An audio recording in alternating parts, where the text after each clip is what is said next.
Anywho, I want to talk to you about something that sounds so simple, and, the famous and, it can be so complex and challenging and difficult. And it's kindness.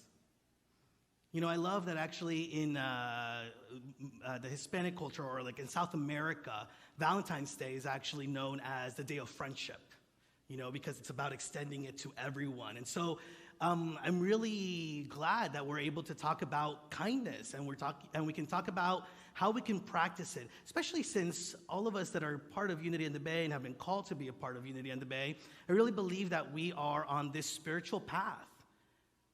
And kindness is a part of us journeying through that path.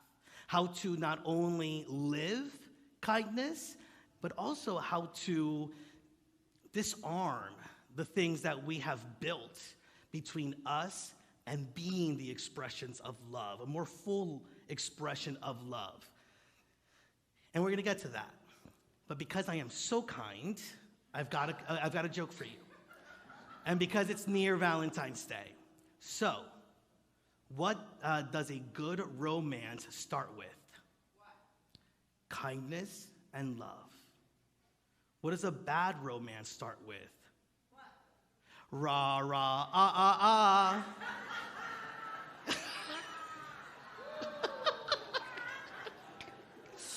Okay. If somebody's not laughing next to you, let them know about Lady Gaga. All right. So kindness, you know, it's really interesting. Some of you may know. So the daily word that we read on Sundays here, it's actually a publication that's been around for a long, long time. I think over 100 years, if I'm not mistaken. And there's a daily devotional, daily word for each day. And you can actually call Unity, World Headquarters, and find out and get a copy of the daily word from the day that you were born. And many years ago, I looked into it, and I came to realize that the daily word for October 18th, 1978, is kindness. And I want to share with you that daily word, and I want to invite you, as I speak these words, to allow yourself to just simply feel what it is trying to engender in us, to really just open your hearts to that which it inspires in the heart. It says this: with a smile on my lips, no thoughtless or impatient word can be spoken. With a smile on my lips, I convey warmth and friendship to all. I smile today. With a song in my heart, I acknowledge the innate goodness in all of God's creation. With a song in my heart, I am kept serene and stable all day long, able to share my joy with others. I keep my heart singing today. With a feeling of kindness towards all, I administer the blessings I have to give today. As I do what is before me this day, all that I do promotes goodwill and harmony. I am understanding and patient, thoughtful of the needs of others, and alert to the opportunities around me to show loving kindness. I am helpful and kind today. Today, I vow to keep a smile on my lips, a song in my heart, and a feeling of kindness towards all. You feel that, right? Smile on my lips, a song in my heart, and a feeling of kindness towards all. Think of what being fully present to that, fully embodying that, does to the soul. Because you feel it just even now in this moment. And so imagine yourself being able to step into it moment by moment. And then take a moment to also imagine what it would do for humanity. What it would do for those that are around us, for those that are in pain, those that are having challenges, those that are being painful to us, those that are being challenging to us. Just think about what could happen if we fully lived into our kindness. Now, I have to tell you that I was really excited when we decided that we would do some kindness stuff today. And this week, actually, I'm going to share a little bit more about that. You like my shirt? Be kind to all. I really liked it. Oh, good. I'm glad. Let me tell you the problem I had with it. I loved it until I saw to all. Because to me, that was a challenge. I can speak and be kind to a whole lot of people. And I do try to be kind to all. And I realize I'm not fully kind to all. And that there are things that I have kept within myself, unforgiveness, some unhealed stuff, that have created some boundaries and limitations to the way in which I express kindness. And I've really been sitting with this. I believe that, right, like we talk about us being divine love, and that is a beingness. Kindness, for me, is one of the ways in which our beingness gets expressed, gets felt by other people. And so I want to talk to you about being kind to all. It's really interesting because after the first service, some people came up to me and was like, well, what about this person? And what about this? And what about that? And we're going to get to that because you may even, now that I've opened it up in the way that I did, may already be recognizing that there are some people that if you saw them down the street, you may not be so kind to. We're going to get to that place of honoring that and honoring who we have come here to be. I believe that there are so many examples of kindness, and it just really dawned on me, Jesus as our way shower and our master teacher, like the expression of love and kindness that he was. Think about it. He healed the sick. He fed the multitudes. When there were women weeping for him, he went up to them and asked them, women, why do you weep? He cared. And I realized that he could have still been an avatar, right? He could have still shown us the way that we ourselves are powerful by simply just being in his power, healing himself, feeding himself, making miracles happen for himself. We would have seen that and we would have been like, oh yeah, innate power within us. But he went beyond that because it wasn't just about him. It was about what he was doing for others. It was the way in which he was living into his power and recognizing that that power meant that it needed to be shared. And it needed to be part of the uplifting of the people that were around them. And so for me, really, this is an opportunity for us to, yes, recognize the truth of who we are, recognize everything that is within us, and then ask, how can I use it to support others? I know that when we talk about kindness, one of the first things that can sometimes pop into people's mind is, yes, I have to be kind, especially to myself first and foremost. Yes, that is true. And don't get stuck there. Sometimes we get so stuck in the inner work and, well, until I'm ready, I'm not going to go out into the world, right? Like today, do the inner work, but today I want to talk to you about then going out with that sense of kindness, going out with that purpose of expressing your love to the people that we meet day to day and the people that we may have some healing challenges with. Because we know that our spiritual nature is love. But as the Daily Word said, it says, with a feeling of kindness towards all, I administered the blessings I have to give today. We are blessed. The question is, how are we going to share and administer those blessings to those that are around us? Now, Colossians chapter 3, verse 12 through 13 says, as God's chosen ones, holy and beloved, clothe yourself with compassion, kindness, humility, meekness, and patience. Bear with one another, and if anyone has a complaint against another, forgive each other. This is what we are asked to live. And I think that, at least for me, it's not as difficult as I'm trying to make it. Because, again, to all of a sudden became the issue for me. Did you know that kindness is actually our natural state of being?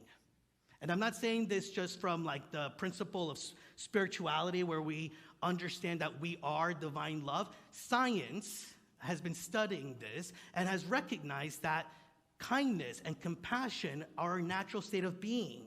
There's been research done by Harvard University that shows that adults and children's first impulse is to help other people. And the University of California in Berkeley, a couple of researchers have now coined this understanding as our compassionate instinct. Our natural instinct is to be compassionate. That's our natural response to the world that is taking place outside of us, the relationships that we are a part of. And this I didn't know, but Darwin, Darwin has, it's been said that he coined survival of the fittest. Actually, he didn't. I didn't know that. It was somebody else who coined that phrase. And if you really look at some of what he wrote, some researchers are saying that really what he was talking about was survival of the kindest. The kindest. Survival of the kindest. Because he goes to say that there was no greater strength of the social and maternal instincts than that of any other instinct or motive. The social and maternal instincts are the strongest instincts that we have. And he also says that communities which included the greatest number of the most sympathetic members are the ones that flourish. It's not survival of the fittest. It's survival of the most loving, the kindest, the most compassionate, the ones that recognize that we are all in this together, and that as we do our work, we can support other people in doing their own. And as we do our work, we are doing it so that we can experience heaven and invite other people to live in heaven with us. So how are we doing it? And if it's our natural instinct, how come it doesn't fully show up, right, all the time? Those same scientists and researchers have shown that that natural instinct to be compassionate and help and serve, when a thought comes into that person's mind that says, oh, but if I do this, maybe they'll think that I'm self-aggrandizing myself, right? Like that I'm doing it for another reason or another purpose, that there's some hidden purpose in which I'm doing it. It's not true. But just the thought that somebody else may think it stops people from going with their natural instinct of compassion. How many times have we held on to those thoughts that we aren't compassionate, held on to those thoughts that maybe it won't be understood, maybe, or even just created like barriers to the way in which our compassion shows up. And it's like these made up barriers, and we believe them, and all of a sudden we just don't allow ourselves to be naturally who we are. And we know that the process of self-realization that we talk about here at Unity is about understanding our truth, who we are, what our divine nature is, and then doing the work of allowing it to show up in our experiences and in our lives. I know, maybe you've been part of this experience too, that when I thought of to all, I thought, but that person hurt me.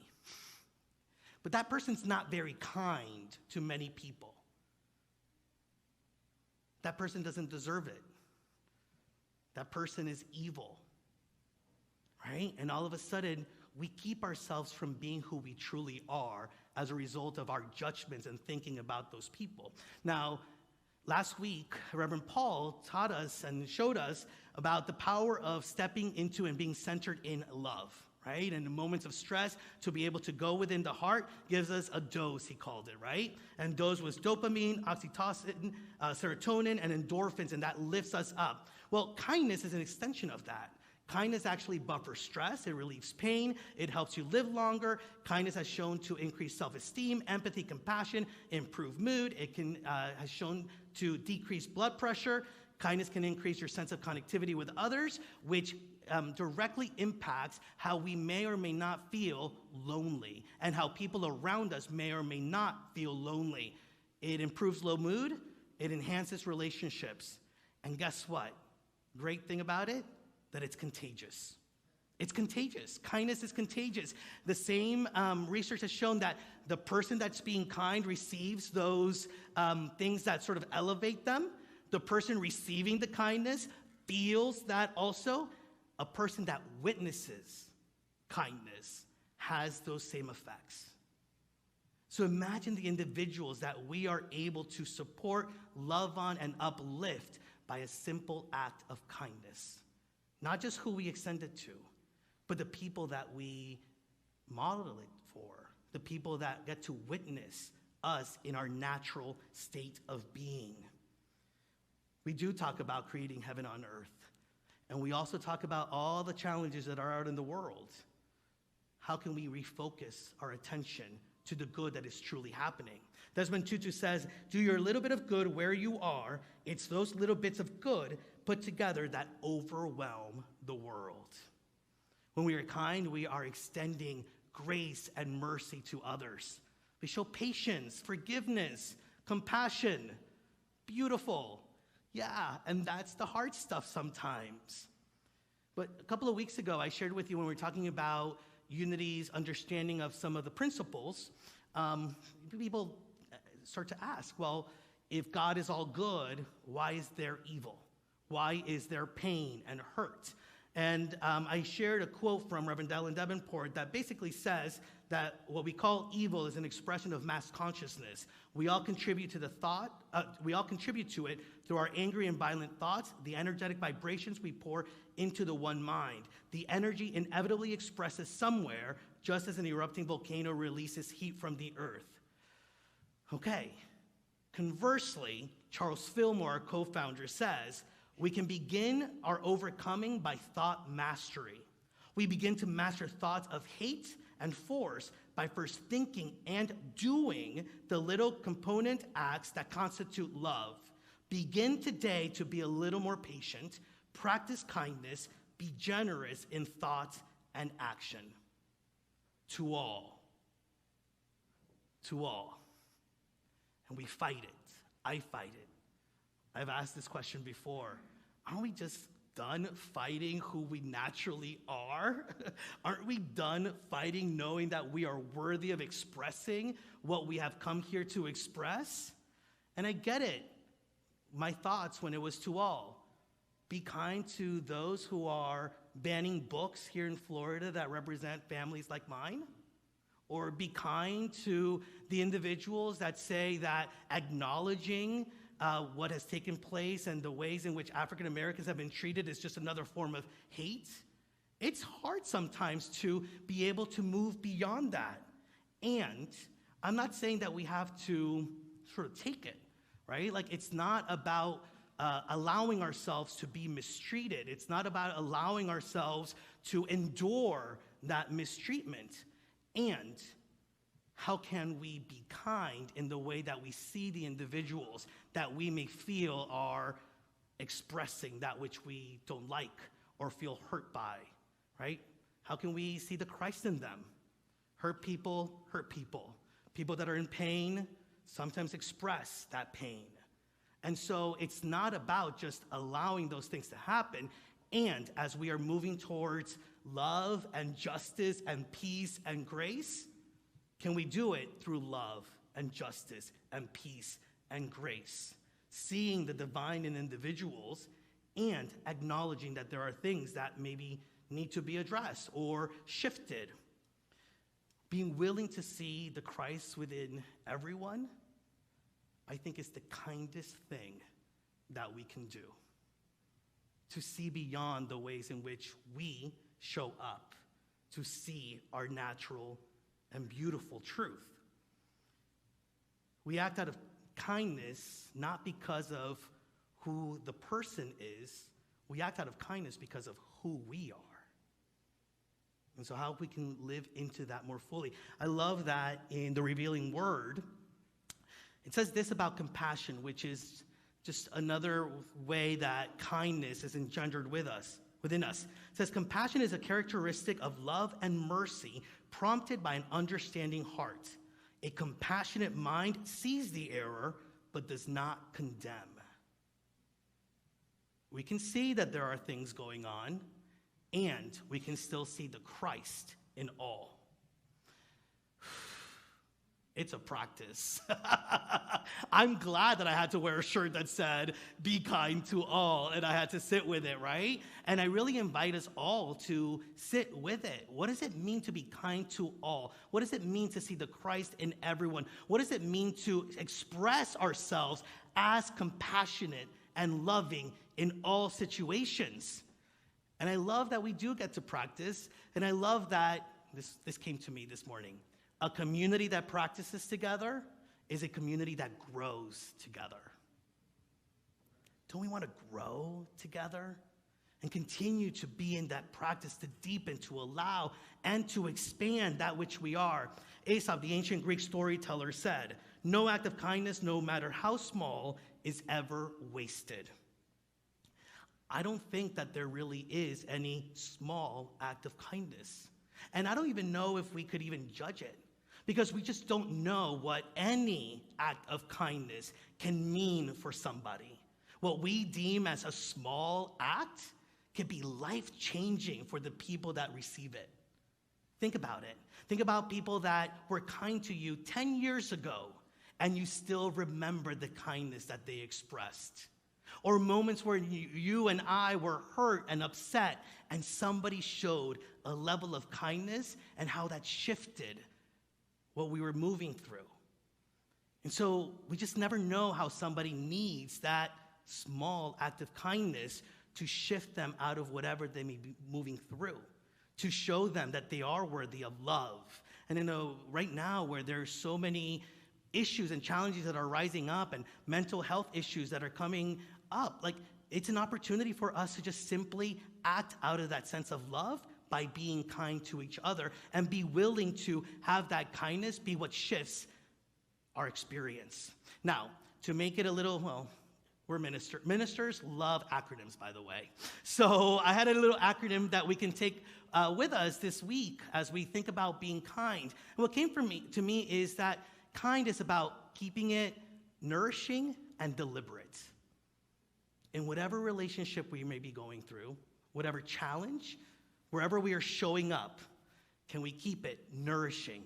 Can we nourish the relationship? Can we nourish ourselves? Can we nourish the other person? Can we nourish that which we want to experience more of? Love, peace, harmony, joy, prosperity, abundance. Can we be deliberate in how we show up and nourish that situation? So keep it nourishing and deliberate. Now, how many of you, tell the truth, would like to be a little bit more kind or intentional about kindness this week? Good. Because I'm going to give you an opportunity. Not because I'm going to all of a sudden be a jerk so that you can be kind to me. No. Opportunities. So this week, really the invitation, every single day this week, can you wake up with the question, how am I going to practice kindness today? I told you, it's simple.